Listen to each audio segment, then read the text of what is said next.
তারেক সাহেব ক্যান্টনমেন্টে যায়, কারো ঘাড়ে দুই মাথা আছে, জিজ্ঞেস করবো থামান গাড়ি চেক করবো।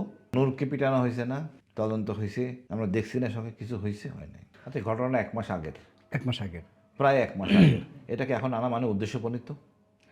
এটা কি ভোট বাড়ছে না কমবে? বাড়বে না তো, না, কমবে এতে- না।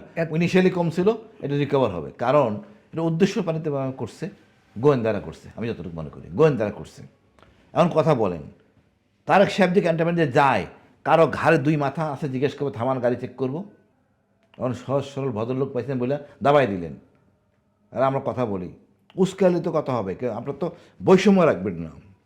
বৈষম্য সৃষ্টি করছেন, এখনও হচ্ছে বৈষম্য। এটা করা ঠিক করে না, ভুল করছে।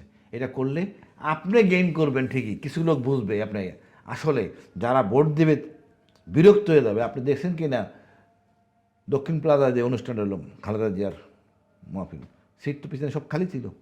কেন? আপনি গণতান্ত্রিক নেতা হইতে পারেন নাই, জনগণের কাছে যাবেন, জড়ায় ধরবেন, কথা বলবেন, সেই জায়গায় যেতে পারেন নাই, যেটা শহীদ জিয়ার ছিল, সেটা শেখ মুজিবুর রহমানের ছিল। আমার তো আছেই।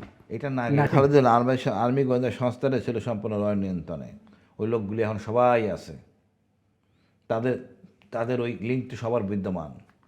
যারা ডিজিফাই, দুজন ডিজি লন্ডনে, তারা তো ওই কাজ করবেনই। তারা আবার সেই কারিশমা করার চেষ্টা তো অবশ্যই করবেন, যেটা বসে রিটার্নিং অফিসারকে বলবেন, মানে জেলা প্রশাসককে বলবেন এইটা করেন সেটা করেন। আমার বিশ্বাস জেলা প্রশাসক কাজ করবেন না, বিকজ এখন তো ক্যামেরা আছে, ঠাস ঠাস ছবি তুলে ফেললে আমি এই ভোট পেয়ে তুমি কেন জিতে লেগাম নেই, ওই জেলা প্রশাসক ওইখানে থাকতে পারবেন না, ওই ওই নেতা সাইজ করে ফেলবেন।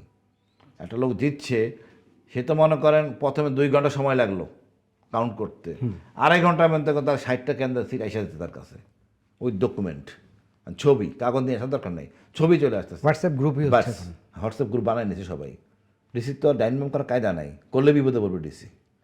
কেন্দ্রে ইয়ে হচ্ছে, মানে কাউন্টিং হচ্ছে। তা আমি মনে করি, আশা করি এখনও, না, সিসি ক্যামেরা বসানো হয়েছে তো প্রত্যেকটা কেন্দ্রে। আমি আশা করি এই সাহস কেউ করবে না, চান্স নেবে না। মানে কেন নেবে না? দেখেন, সেনাবাহিনী অফিসাররা, বড় বড় অফিসাররা কিন্তু আইসিডিতে যাওয়া আসা করতেছে, সুতরাং দেখতেছে তো সবাই যে কার মাথায় কটা মাথা, কার কটা মাথা। কমিশনার, নির্বাচন কমিশনার জুতা পরে দিলে, সুতরাং কেউ আইনের ঊর্ধ্বে না। কেউ দিছে, গোয়েন্দারা কেউ দিছে, এটা করো, এইভাবে করো, কিন্তু এটা এটা তো কাজটা ঠিক হয় নাই, এটা ভুল হয়েছে। এটা এইসব জিনিস টিকে না, স্বল্প মেয়াদি। আজকালকার যুগে ভাই দেখেন, এই যে হ্যাক হইলো জামাত আমিরের, ডাটা সব এড়িয়ে আসলো। আমরা অনেক পিছিয়ে আছি, আইটি সেক্টরগুলো অনেক ডেভেলপ, আর এটা দিয়ে ফাইনালি বাই করা যায় কী কোথায় কী করছে। এখন এগুলি দুলকারনায় সাহেরকে তো সন্দেহ করে লোকজন, যে আর্মি ফেভারে কথা বলে, যাই কিছু বলে। তো এটা তো আসলে ভুল হয়েছে। তো সার্বভৌমত্বের বিচারে এটা কি একেবারে শুধু ভুল বললে হবে? দেখেন, মানে এই টাইপের অনেক ঘটনা তো ভুলই একটা হয়েছে। শাস্তিযোগ্য না, অপরাধ। দেখেন, নূরকে পিটানো হয়েছে না, তদন্ত হয়েছে, আমরা দেখছি না, সঙ্গে কিছু হয়েছে হয় নাই।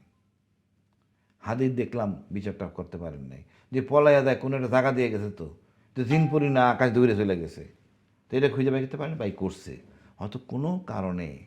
প্রকাশ আমার বিশ্বাস স্পষ্টকাতর অনেক কিছু আছে লুকানো, যেটার জন্য অপেক্ষা করতে হবে। ইনশাল্লাহ নির্বাচন হোক, কেউ ছাড় দেবে না, নাহলে এই হাদে নিয়ে বিশাল বিপ্লব হবে।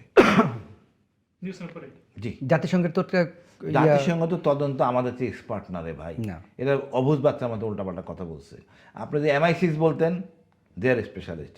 অন্যান্য গ্রুপে যে লোকরা বলতেন, তারা স্পেশালিস্ট। CIA স্পেশালিস্ট মানে কি? Scientific specialist. এটা সায়েন্টিফিকের কিছু নাই তো, অস্ত্র পাওয়া গেছে, লোক পাওয়া গেছে, লোকটা কেমনে কোথায় গেছে, এইটা হলো ফ্যাক্টর। ওই যে টাকার চেকগুলি কারা দিছে, এটা ফ্যাক্টর। এবং একটু অসভ্য আচরণ করতে হবে তদন্তে, এটা হয়তো করা হয় নাই। মানে জনমতের ভিত্তিতে বা আপনার বক্তব্যের ভিত্তিতে যদি জামাত ক্ষমতা আসে, তাহলে আগামী 5 বছর কেমন হবে বাংলাদেশ? আগামী বাংলাদেশটা কেমন দেখছেন? ভাই, আমার সম্পদ থাকবে, সম্পদ চুরি হবে না। আমাদের ভাই বোনরা দেখেন, বাপ মা আত্মীয় স্বজন ফেলে বিদেশে যায়, কষ্ট করে টাকাটা পাঠায়, এই টাকাটা তসরুপ হবে না, কেউ চুরি করতে পারবে না, এটা দেশের উন্নয়নে খরচ হবে। এবং আমি মনে করি সবাই শান্তিতে থাকবো, ভারতে বাড়াবাড়ি চিরতরে বন্ধ হয়ে যাবে। 5টা বছর আমরা থাকতে পারলে আমরা এরপরে আর কোনো চিন্তাই করবো না, ভারত বলে কিছু ছিল আমলেই নিব না আমরা।